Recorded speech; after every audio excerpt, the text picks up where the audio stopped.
नमस्कार, अपना उत्तराखंड में आप सबका स्वागत है। मैं हूं आपके साथ प्रीति सिंह। सरकार का युवाओं पर फोकस। जी हां, चुनावी साल में सरकार की कमान संभालने आए उत्तराखंड के पहले युवा मुख्यमंत्री पुष्कर सिंह धामी युवाओं पर फोकस करने का फैसला भी शुरू कर दिया है। मुख्यमंत्री की कुर्सी संभालते ही 24 घंटे के अंदर ही पुष्कर सिंह धामी ने बेरोजगारों, अस्थायी कर्मचारियों और अतिथि शिक्षकों को लेकर कई फैसलों से सीधा संदेश दिया है कि सरकार का पूरा फोकस युवाओं पर ही है। धामी ने अपनी पहली कैबिनेट की बैठक में भी 4 फैसलों के जरिए सीधा 8 लाख से ज्यादा बेरोजगार, 22,000 से ज्यादा उपनल कर्मचारी और 4,000 से ज्यादा अतिथि शिक्षकों के दिल में उतरने की कोशिश करी है। तो वहीं पर पहली बार प्रदेश को युवा मुख्यमंत्री मिलने पर युवाओं की भी नए मुख्यमंत्री से काफी उम्मीदें हैं। क्या कुछ कहते हैं प्रदेश के युवा, वो सुनते हैं। पार्टी हमेशा युवाओं को मौका देती है। अनेक प्रदेशों में भारतीय जनता पार्टी ने युवाओं को मौका दिया है। उसी कड़ी में आज उत्तराखंड के अंदर भी पुष्कर धामी जैसे युवा नेता को आज पार्टी ने एक मौका दिया है। और पुष्कर धामी पूर्व प्रदेश अध्यक्ष युवा मोर्चा रहे हैं, लखनऊ यूनिवर्सिटी में छात्र संघ के अध्यक्ष रहे हैं, मुख्यमंत्री जी के साथ ओएसडी रहे हैं। लगातार मैंने जैसा आपको पहले ही बताई, खटीमा विधानसभा का नेतृत्व उन्होंने किया है और उनका अनुभव काफ़ी अच्छा है और सारे युवा उनके साथ हैं। युवाओं की जान पुष्कर धामी है, युवाओं की शान पुष्कर धामी है और सारे युवा बहुत आज हर्ष व्यक्त करते हैं, बहुत संतुष्ट हैं, बहुत खुश हैं कि ऐसे युवाओं को आगे बढ़ाया है। और हमारे जो सीनियर लीडर हैं उनका हमेशा हमको आशीर्वाद और मार्गदर्शन मिलता रहेगा। नाते सबसे पहली जो मेरी प्राथमिकता है वो रोजगार को लेकर है और कल जो कैबिनेट की एक बैठक हुई है उस कैबिनेट बैठक में जो है युवाओं को लेकर, खासकर बेरोजगारी को दूर करने को लेकर काफ़ी बड़े अहम फैसले लिए गए हैं, जिससे अब एक उम्मीद जागी है कि जो पिछले 4 वर्षों से नहीं हो पाया है, बेरोजगारी बढ़ती जा रही है। लेकिन अब इस बैठक के बाद जो कल निर्णय हुए हैं उससे लगता है कि आने वाले समय में जो है जो 22,000 भर्तियों का लक्ष्य जो कल मुख्यमंत्री ने तय किया है वो होता नज़र तो आ रहा है। अब देखते हैं कि आगे क्या होता है, लेकिन युवा जोश के साथ जो उन्होंने कल निर्णय लिया है उसका मैं स्वागत करता हूँ। देखिए, भाजपा की प्रदेश की ये जो सरकार में नए मुख्यमंत्री पुष्कर धामी जी को बनाया गया है तो इससे युवाओं में काफ़ी उम्मीदें हैं और काफ़ी खुशी की लहर भी है कि एक युवा को अभी तक जो विरासतन राजनीति का प्रभाव पूरे देश भर में रहता था उसको परिवर्तित करते हुए युवा मुख्यमंत्री बनाए गए हैं। बेरोजगारी के मुद्दे पर और पलायन के मुद्दे पर जैसा कि उनके प्रथम निर्णयों को देखकर अखबारों के माध्यम से और आपके इलेक्ट्रॉनिक मीडिया के माध्यम से हम लोगों ने देखा है, तो सकारात्मक एक माहौल बना हुआ है कि बेरोजगारी को वो दूर करेंगे और पलायन की समस्या का भी वो समाधान करेंगे। ये अपने नए मुख्यमंत्री जी पुष्कर धामी जी आए, इनसे उम्मीद करते हैं कि ये आए और हमें रोज़गार दे। हम 2016 से लगातार फॉर्म डाल रहे हैं और अभी तक कहीं सिलेक्शन नहीं हो पाया है, भर्ती प्रक्रिया पूरी नहीं हो पाती है और इस तरह ही सारे के सारे काम होते हैं। यहाँ उत्तराखंड में राजनीति ज़्यादा चलती है और हम चाहते हैं कि इस बार अपने युवा मुख्यमंत्री जी आए हैं पुष्कर धामी जी और हमें रोज़गार मिले और हमें देश प्रदेश में सेवा करने का मौका मिले। मुख्यमंत्री साहब हैं वो युवा हैं, नए मुख्यमंत्री बने हैं। हम अपेक्षा करते हैं कि वो बेरोजगारों के लिए रोज़गार के नए अवसर दे करके युवाओं को रोज़गार प्राप्त करने में सहायता करेंगे।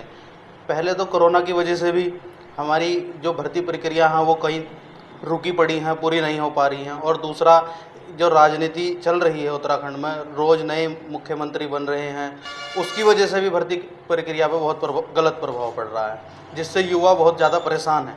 तो किस तरह की उम्मीद है? उम्मीद हम इस तरह की रखते हैं कि अब भविष्य में उत्तराखंड में ऐसा ना हो करके राजनीति को छोड़ करके युवाओं के बारे में सोचा जाए और कोशिश की जाए कि ज़्यादा से ज़्यादा बेरोजगारों को रोज़गार के अवसर मिले। तो आपने सुना किस तरीके से युवा यहां पर कह रहे हैं कि वाकई इस बार युवा मुख्यमंत्री उत्तराखंड को मिला है, तो सभी युवा यही उम्मीद कर रहे हैं कि उनके हक में, उनके आने वाले जीवन में जो सुधार हो उसके लिए फैसले यहां पर नए मुख्यमंत्री की ओर से लिए जाएंगे। और शायद यही बड़ी वजह रही कि कैबिनेट की जो पहली बैठक हुई, इस बैठक में सीएम की ओर से कई अहम फैसले युवाओं को लेकर लिए भी गए हैं। इसी मुद्दे पर आज हम बातचीत करेंगे। तमाम मेहमान भी हमारे साथ जुड़ेंगे। फिलहाल हमारे साथ देहरादून से हमारी सहयोगी साक्षी साहनी जुड़ गई है।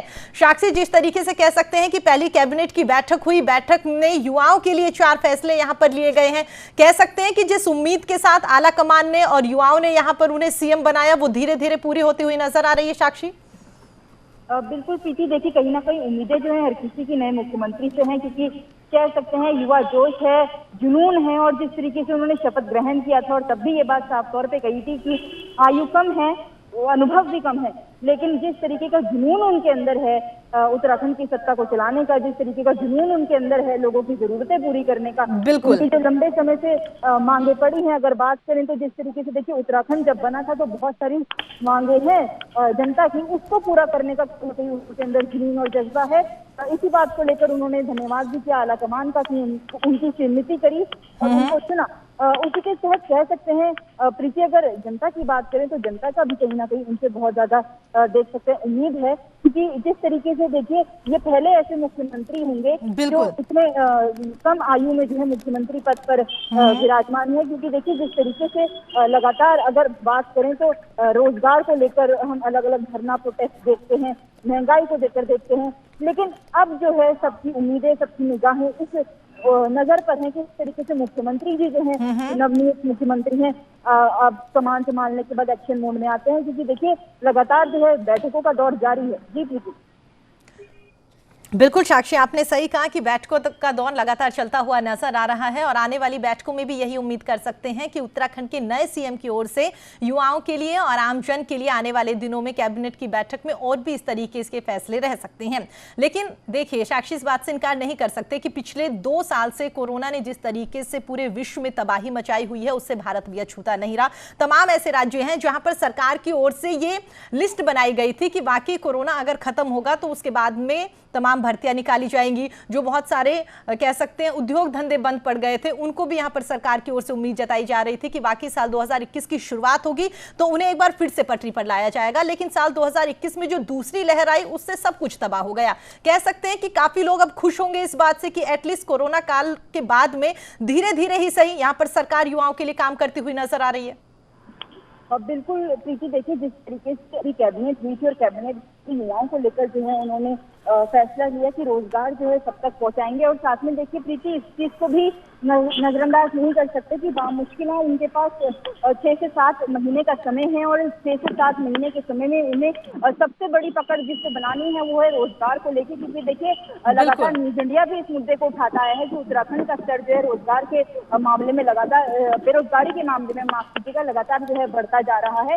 इसके चलते देखिए प्रीति, अब रोजगार को लेकर जो है प्राथमिकता है पार्टी की, भाजपा सरकार की। और साथ में ये भी देखा जा सकता है प्रीति, जिस तरीके से अगर जनता की बात करें तो मुख्यमंत्री से मिलकर जो है लगातार इस बात की गुहार लगा रहे हैं कि मुख्यमंत्री लगातार भर्तियां निकाले। जो जो विभाग हैं जिसमें जिस तरीके से जिस विभाग की बात होती थी कि 32 ऐसे विभाग है जिसमें भर्तियां जो है अभी भी पेंडिंग है, तो भर्तियां निकाली जाए। और साथ में जो पेपर बीच में नहीं हुए थे कोरोना के चलते उनको भी जो है फिर से कराया जाए, ताकि जो लोग इतना स्टडीज में पैसे खर्च करते हैं और उसके बाद सिर्फ सरकारी नौकरी के चक्कर में इंतजार में बैठे रहते हैं उनको और इंतजार ना करना पड़े। बिल्कुल साक्षी, दोबारा आपका रुख करेंगे। चलिए चर्चा में आगे बढ़ते हैं। तो आपको बता दें हमारे साथ बीजेपी नेता सुनीता बोड़ाई विद्यार्थी जी हमारे साथ जुड़ गई हैं। सुनीता जी, बहुत बहुत स्वागत है आपका न्यूज इंडिया पर। जी मैम, धन्यवाद। जी सुनीता जी, जिस तरीके से हमारी सहयोगी साक्षी हमारे साथ देहरादून से जुड़ी हुई है उसने भी बताया कि सीएम की ओर से वाकई कह सकते हैं युवाओं के लिए यहाँ पर अभी से कामकाज करना शुरू कर दिया गया है। उनके पास काफी कम वक्त बचा हुआ है। इसी के मद्देनजर उनकी ओर से कैबिनेट की बैठक तुरंत बुलाई गई और उस बैठक में युवाओं के लिए रोजगार का प्रस्ताव यहां पर उनकी ओर से पारित किया गया। आपसे जानना चाहेंगे, अगर धरातल की बात करें, सरकार की ओर से कैबिनेट में फैसला ले लिया गया, धरातल पर कब तक ये चीज निकलकर सामने आएगी? सुनीता जी।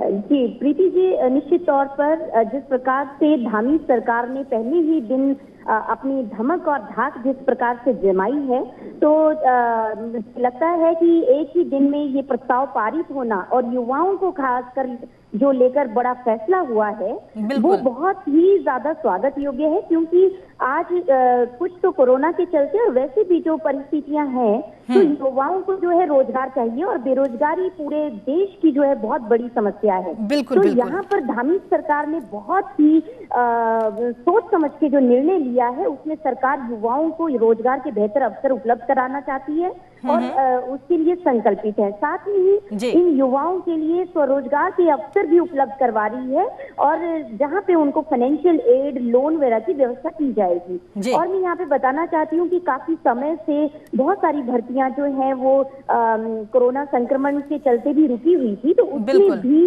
अब आप देख रहे हैं कि किस प्रकार से मनरेगा के कर्मियों का भी ध्यान रखा जा रहा है। उनके वेतन भुगतान से लेकर भी बहुत बड़ी समस्या थी। जो उन लोग हड़ताल पे थे उस अवधि का वो वेतन इतनी टाइम से मांग कर रहे थे, तो ये सब चीजें थी। पुलिस कर्मियों का एक बहुत बड़ा हमारे पास एक जो ज्ञापन आया था उसमें वेतन को लेकर, नियमावली को लेकर बहुत बड़ी एक समस्या थी। तो ये सारी चीजों को लेकर जिस प्रकार से धामी सरकार का रुख फर्स्ट डे ही लोगों के सामने आया है, वो स्वागत योग्य है। और आप धरातल पर देखेंगे कि निश्चित रूप से आने वाले दिनों में या 1-2 हफ्ते के अंदर इन चीजों में जो है वो कार्यवाही शुरू हो जाएगी। बिल्कुल सुनीता जी, हर कोई यही उम्मीद करता है कि जल्द से जल्द यहाँ पर जो भर्तियां निकाली गई हैं वो धरातल पर दिखाई दे। आप हमारे साथ बने रहिएगा। चलिए चर्चा में आगे बढ़ते तो हम आपको बता दें, कांग्रेस प्रवक्ता मथुरा दत्त जोशी जी हमारे साथ जुड़ गए हैं। मथुरा जी, बहुत बहुत स्वागत है आपका न्यूज इंडिया पर। धन्यवाद।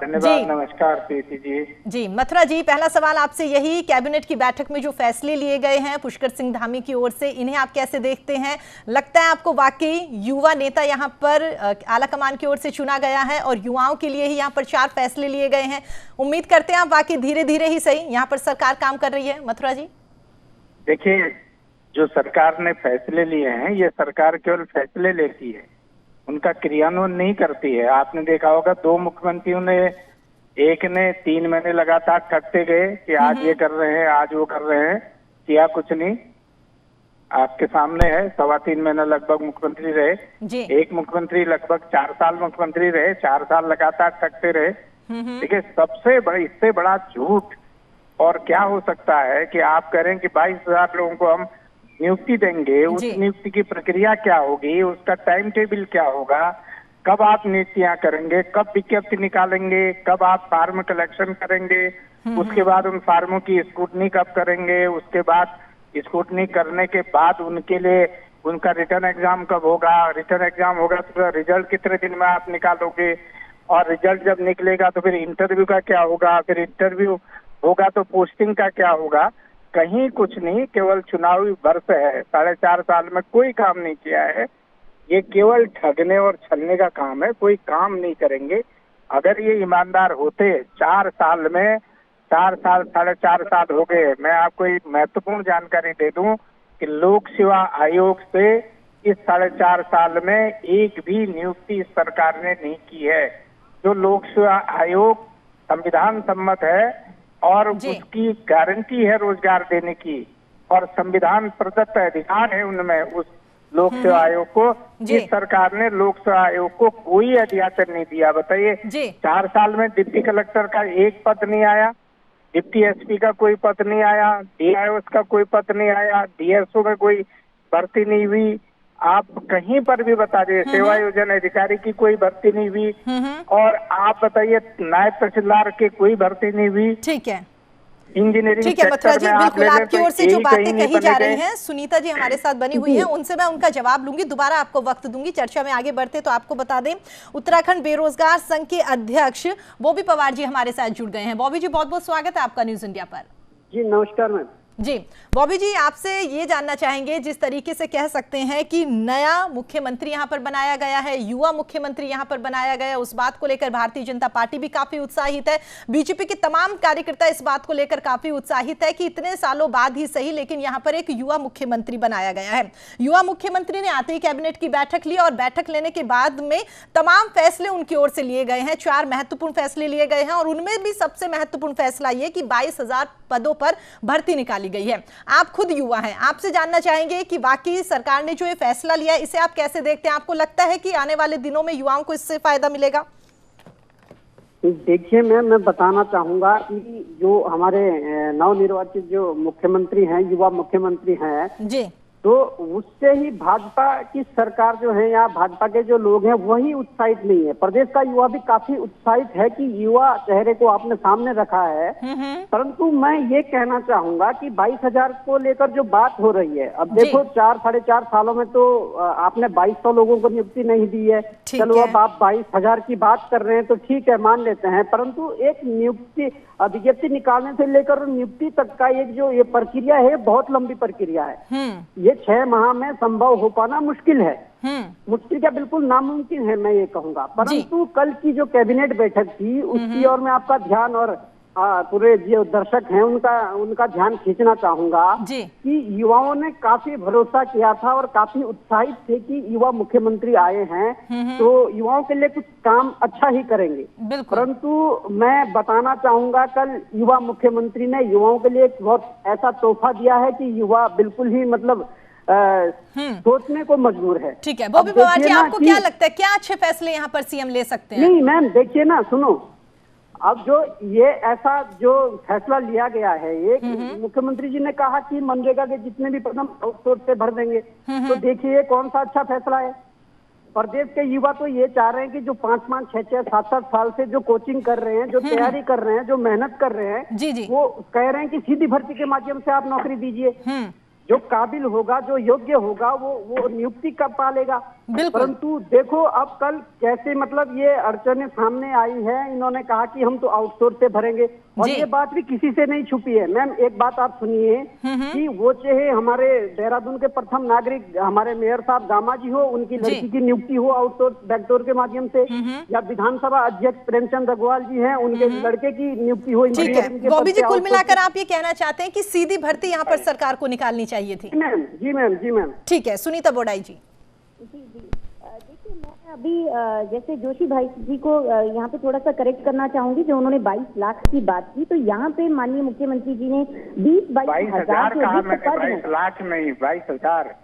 जी मैं वही आपको करेक्ट कर रही हूँ कि 20-22 हजार जो रिक्त पद हैं हमारे, जो डिफरेंट डिपार्टमेंट्स में हैं और जो बैकलॉग की रिक्तियां हैं, उन सभी रिक्तियों को लेकर भर्ती कराने का इसमें निर्णय हुआ है। और दूसरी बात है कि यहाँ पे पवार भाई साहब ने जिस प्रकार से अपनी पीड़ा रखी, तो यहाँ पे ये मैं बताना चाहूंगी कि जब इन्होंने एक समस्या लाई हमारे पास की लेखपाल की जो है, और जो हाइट प्लेन और पहाड़ी की जो मांगी गई है वो डिफरेंट है। हमारे पहाड़ी भाई लोग जो है वो उसको कोप अप नहीं कर पाते हैं और उनको समस्या है। तो हम ही लोगों ने उस चीज को आगे लाके 2 दिन में इनको वो फैसला करके दिया। तो मुझे लगता है कि इनको उस चीज का भी यहाँ पे धन्यवाद व्यक्त करना चाहिए जो कार्य हो रहे हैं। और इन्होंने जो चिंता जाहिर की कि आउटसोर्सिंग एजेंसीज का इस्तेमाल नहीं होना चाहिए, तो कुछ चीजें ऐसी हैं कि जहां पे हमें आउटसोर्सिंग करनी पड़ती है और ये एक प्रोसेस है। और फिर लगातार पैरेलल जो है हमारी परमानेंट वैकेंसी और जो थ्रू टेस्ट हमारे जितने भी कमीशन के थ्रू हैं या यूपीएससी के थ्रू हैं या बाकी जो मेथड है उनके थ्रू जो एम्प्लॉयमेंट मिलता है, उनको वैसे ही हम लोग करेंगे। अब मैं बताना चाहूंगी कि 2018 में टेक्निकल एजुकेशन घुड़दौड़ी इंजीनियरिंग कॉलेज में, WIT वुमेन इंजीनियरिंग कॉलेज में कितनी जगह वैकेंसीज को फिल किया गया है और रेगुलर किया गया है। तो ये लोग मुझे लगता है कि 1-2 डिपार्टमेंट पकड़कर चले हुए हैं, इनको सारे डिपार्टमेंट का लेखा जोखा रखना चाहिए। और यहाँ पे जो बात हुई है, जो उपनल कार्मिकों की मांग थी, उसके लिए भी हमने एक समिति का गठन किया है और उसमें जल्द ही आप रिस्पॉन्स देखेंगे। तो मुझे नहीं लगता कि इनके आरोप जो हैं वो सही है, क्योंकि हम ये सोचते हैं, हमारी ये कोशिश है। बिल्कुल सुनीता जी, और सीधी सी बात ये है कि आप किसी टीवी डिबेट में बैठ के सही और गलत नहीं ठहरा सकते। धरातल पर कितना कामकाज हो रहा है, तमाम लोग जो देख रहे हैं वो खुद ही आकलन कर लेंगे कि वाकई सरकार की ओर से कितना काम यहाँ पर किया गया है। मथुरा दत्त जी, आपको क्या लगता है जो रैंडमली ये फैसला यहाँ पर लिया गया है, कह सकते हैं मुश्किल से 5 या 6 महीने बचे हुए यहाँ पर आगामी विधानसभा चुनाव को लेकर, आपको लगता है कहीं ना कहीं ये एक चुनावी स्टंट है जिसकी वजह से यहाँ पर पुष्कर सिंह धामी की ओर से कैबिनेट में तुरंत ये फैसला लिया गया? मथुरा जी नहीं देखिए मैम, जो गेस्ट टीचर्स हैं, जो गेस्ट जी आऊंगी, सुनीता जी आऊंगी आपके पास में, मैं आऊंगी जी। मथुरा जी देखिए, ये बिल्कुल चुनाव से संबंधित फैसला है और चुनाव को ध्यान में रखकर फैसला किया गया है। एक बार फिर युवाओं को, उत्तराखंड के युवाओं को ये सरकार छलने का प्रयास कर रही है, ठगने का प्रयास कर रही है। एक बात, अभी मेरी बहन कह रही थी गेस्ट टीचर रखे कांग्रेस की सरकार ने, और कांग्रेस की सरकार रख के गई तो ये सरकार हाईकोर्ट से जब इनको गेस्ट टीचरों को नौकरी में रखने की बात होगी, तो उत्तराखंड की पहली सरकार थी जो अपने युवाओं को बेरोजगार करने के लिए, अपने युवाओं के हितों में कुठाराघात करने के लिए सुप्रीम कोर्ट गई। ठीक है, वो तो हम धन्यवाद करेंगे सुप्रीम कोर्ट का कि सुप्रीम कोर्ट के निर्देश के अनुसार ही गेस्ट टीचर की नियुक्ति हुई, वो भी लेक्चरर की नियुक्ति की। अल्टी में अभी तक भी इस सरकार ने नियुक्ति नहीं की, अल्टी का आदेश भी सुप्रीम कोर्ट ने दे रखा था, उसमें नियुक्ति नहीं की। एक बात। दूसरी बात, मैंने सवाल किया कि आप ठीक है नियुक्ति कर रहे हैं, अच्छी बात है, नियुक्ति होनी चाहिए। 4-4.5 साल आप सोए रहे, क्या 6 महीने में जितना भी ये प्रोसेस है, अभी मेरे भाई ने कहा जो बेरोजगार संघ के अध्यक्ष जी बैठे हैं जी, उन्होंने कहा कि उन्होंने बॉबी पवार ने कहा कि भाई 6 महीने में आप कैसे हाउ इट इज इम्पॉसिबल, ये संभव कहाँ से है? आप कब नियुक्तियां निकलेंगे, कब आपका उसका कलेक्शन होगा, कब फार्म जमा होंगे, कब स्क्रूटनी होगी, कब आप उसकी एग्जामिनेशन डेट निकालेंगे? आज मैं पढ़ रहा था कई समाचार पत्रों में पढ़ रहा था कि आयोगों ने भी कह दिया कि हम इतनी जल्दी ये प्रक्रिया नहीं कर सकते, केवल हम ज्यादा से ज्यादा 1 साल में 7,000 लोगों की नियुक्ति कर सकते हैं। ये अधीनस्थ चयन आयोग का आज का फैसला है। कल मैं किसी उनके संतोष बड़ौनी जो सेक्रेटरी है उनका बयान में पढ़ रहा था, आपने देखे। तो हमारा कहना ये है कि आप कितना झूठ बोलोगे भाई, कितना ठगोगे लोगों को। अच्छी बात है मुख्यमंत्री जी ने फैसला दिया कि हमने नियुक्तियां एक कोई उसका खेल नहीं है कि गुड्डा गुड़िया का खेल है कि आपने पकड़ा इधर से इधर रख दिया, ये नहीं है। उसमें कई लंबी प्रक्रिया होती है, काम बड़ा लंबा होता है, लेकिन इन्होंने कहीं नहीं किया। अभी आप देखिए, मैं आपको एक महत्वपूर्ण जानकारी और दे दूं। आप देख लीजिए कि 11.5 लाख के लगभग तो बेरोजगार जो कार्यालय हैं, हमारे रोजगार कार्यालय हैं, पूरे उत्तराखंड के 13 जिलों में 11.5 लाख के लगभग तो पंजीकृत बेरोजगार हैं। उसके बाद हमारे जो बाहर से लोग आए हैं, जी, कुल मिलाकर ये कह सकते हैं कि सवाल यही उठ रहा है कि सरकार की ओर से कैबिनेट में जो बैठक में जो फैसला लिया गया है 22,000 पदों पर भर्ती निकालने का, सवाल यही घूम फिर कर आ रहा है कि आखिर वो इंप्लीमेंट कब होगी, धरातल पर कब उतरेगी? क्योंकि सरकार की ओर से तो फैसला ले लिया गया, लेकिन कब प्रशासनिक अधिकारियों ने धरातल पर उतारेंगे? जिस तरीके से आप कह रहे हैं कि वाकई 6 महीने में तो ये पॉसिबल होता हुआ नजर नहीं आ रहा, सबके जहन में यही सवाल है। दोबारा मथुरा जी आपके पास लौटूंगी।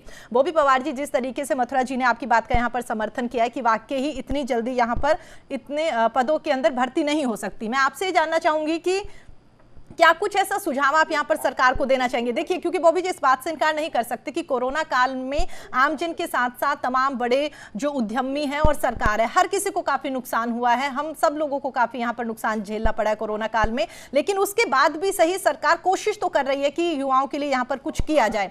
उसमें भी आप कह रहे हैं कि नहीं, सरकार सही तरीके से यहाँ पर ये काम नहीं कर रही है। तो आपसे मैं जानना चाहूंगी, क्या कुछ आप ऐसा सुझाव देना चाहेंगे सरकार को कि आप लोगों को भी यहाँ पर यकीन हो कि वाकई सरकार युवाओं के लिए काम कर रही है और इतनी लंबी प्रक्रिया ना होकर जल्दी से यहाँ पर सरकार जो नौकरियां निकालती है वो आमजन को मिले? बॉबी जी।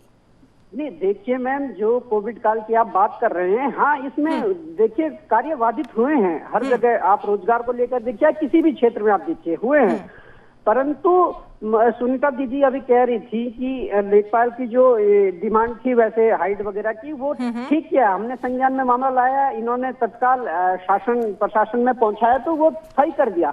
परंतु लेखपाल और पटवारी की विज्ञप्ति साथ में निकली है, पटवारी में संशोधन क्यों नहीं हुआ? अभी इसमें बात भी चल रही थी। अभी क्या पता, दीदी ने आश्वासन दिया है कि हम इस पे भी करेंगे, कि मुख्यमंत्री से मिलवाएंगे। परंतु मैं ये कह रहा हूँ कि जो ये वैकेंसी भरने की बात है 22,000, ये मतलब नामुमकिन है एक तरीके से, क्योंकि कई परीक्षाओं में शारीरिक दक्षता होती है और बहुत लंबा। ठीक है, आप साफ साफ कहना चाहते हैं कि चुनावी स्टंट है, ये चुनाव को ध्यान में रखकर यहाँ पर फैसला लिया गया सरकार? देखिए, चुनावी स्टंट कहो या थोड़ा ये भी है कि कोविड काल की वजह से भर्तियां रुक गई थी, वो उस समय नहीं निकाल पाए या अब निकाल रहे हैं ये सारी। परंतु जो मैम ये जो आउटसोर्स का, सुनीता दीदी जी कह रही थी कि आउटसोर्स हमें करनी पड़ती है, तो देखो ऐसा कोई हो नहीं, आप आउटसोर्स करिए, परंतु उसका कोई मानक तो हो। अब बिना परीक्षा के भर्ती करवा रहे हैं। अब देखिए ना, वही जब कांग्रेस की सरकार थी तो विधानसभा में 157 लोगों को डाल दिया बिना उसके आउटसोर्स एजेंसी के द्वारा, बिना मानक के, बिना परीक्षा लिए हुए। अभी वही मेयर साहब ने, बिल्कुल, आप एक तो ये कहना चाहते हैं कि ये भर्तियां पहले निकालनी चाहिए थी, और दूसरा अगर निकाल दी जाए तो वाकई ही तमाम पारदर्शिता के साथ यहाँ पर सरकार जो है वो इनको आगे क्रियान्वित करे। ठीक है, एक छोटा सा कमेंट चाहूंगी सुनीता जी आपसे। जी जी, हेलो जी, एक आखिरी कमेंट आपसे। जी मैं यहाँ पे जो आउटसोर्सिंग एजेंसी की पवार भाई साहब बात कर रहे हैं, मैं यहाँ पे थोड़ा सा जनमानस को भी ये बताना चाहती हूँ कि जो हमारे जनपदों में जिला रोजगार कार्यालय हैं वही आउटसोर्सिंग एजेंसी के रूप में स्थापित होंगे। और उसका एक मंतव्य है कि उन नौजवानों को, उन युवाओं को अपनी ही जनपद में रोजगार मिले। तो कोई आउटसोर्सिंग एजेंसी कोई बाहर से नहीं आएगी, जो जिला रोजगार कार्यालय है वही एज एजेंसी काम करेंगे और रोजगार दिलाने में मदद करेंगे। तो जो ये 20-22 हजार का जो हमारा टारगेट है, ये कोई चुनावी स्टंट नहीं है, ये हमारी पूरी कोशिश है, क्योंकि हमने 22 का चुनाव लड़ना। बिल्कुल सुनीता जी, क्योंकि कहीं ना कहीं हर कोई यही चाहता है कि वाकई यहाँ पर चुनावी स्टंट ना होके आमजन के लिए और तमाम बेरोजगार युवा जो है उनके लिए सरकार यहाँ पर फैसले ले। आप तमाम लोग हमारे साथ जुड़े, अपना कीमती टाइम आप लोगों ने हमारे लिए निकाला, उसके लिए आप सभी का बहुत बहुत धन्यवाद। चलिए फिलहाल इतना ही, आप देखते रहिए न्यूज़ इंडिया। नमस्कार।